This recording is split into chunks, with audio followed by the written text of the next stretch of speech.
नमस्कार, आप देख रहे हैं रब्जी लाइव और मैं हूं आपके साथ नुपुर शर्मा।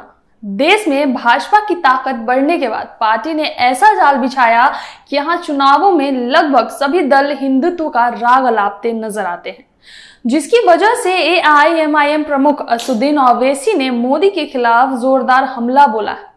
आपको बताते चले कि ओवैसी ने पिछले 8 सालों में देश की राजनीतिक परिदृश्य को बदलने के लिए प्रधानमंत्री नरेंद्र मोदी को तंज कसते हुए बधाई दी और कहा कि धर्मनिरपेक्ष दल भी अब मुसलमानों के मुद्दों को नहीं उठाते। हैदराबाद के सांसद ने कांग्रेस सहित अन्य भाजपा विरोधी पार्टियों को घेरते हुए कहा कि अब भारतीय राजनीति में मुसलमानों का कोई महत्व नहीं है। उन्होंने ये भी कहा कि मुस्लिम राजनीतिक दलों के लिए एटीएम मशीन बन गए हैं जो केवल इस समुदाय से वोट मांगते हैं।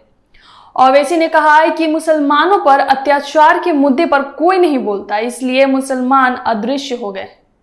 ओवैसी ने इस दौरान जनता से जोर देकर पूछा कि क्या आपको इन पार्टियों से कुछ मिल रहा है।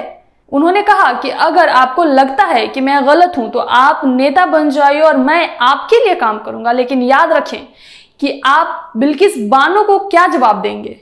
क्या वह आपकी बेटी नहीं है जिसके दोषियों को सरकार ने रिहा कर दिया। ओवैसी ने कहा कि यह अम्बेडकर की भूमि है और हमने अपने खून और पसीने से इस भूमि को मुक्त किया है।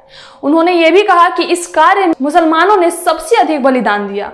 एआईएमआईएम सुप्रीमो ने कहा कि उस समय कोई आरएसएस नहीं था, कोई बीजेपी नहीं थी, वे सभी बाद में आए और नायक बन गए, जबकि अपना खून बलिदान करने वाले शून्य हो गए।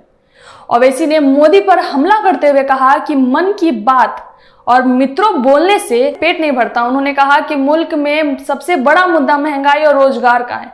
एआईएमआईएम प्रमुख ने कहा कि हमारे यहाँ सबसे ज्यादा बच्चे 5 साल की उम्र तक मर जाते हैं, लेकिन उस पर कोई बात नहीं करता। उन्होंने ये भी कहा कि भाजपा के लिए बस हिंदू मुस्लिम में सांप्रदायिक मतभेद फैलाने ही काम है, इसके अलावा उस पार्टी के पास कोई और काम नहीं है। इस तरह ओवैसी ने मोदी के खिलाफ खुलकर हमला बोलते हुए यह बताने की कोशिश की है कि देश में भाजपा के मजबूत होने के बाद सांप्रदायिक भेदभाव बढ़ता जा रहा है, जो देश के लिए हानिकारक है। तो मैं नुपुर शर्मा आपसे लेती हूँ विदा। फिर मुलाकात होगी एक नए वीडियो के साथ। धन्यवाद।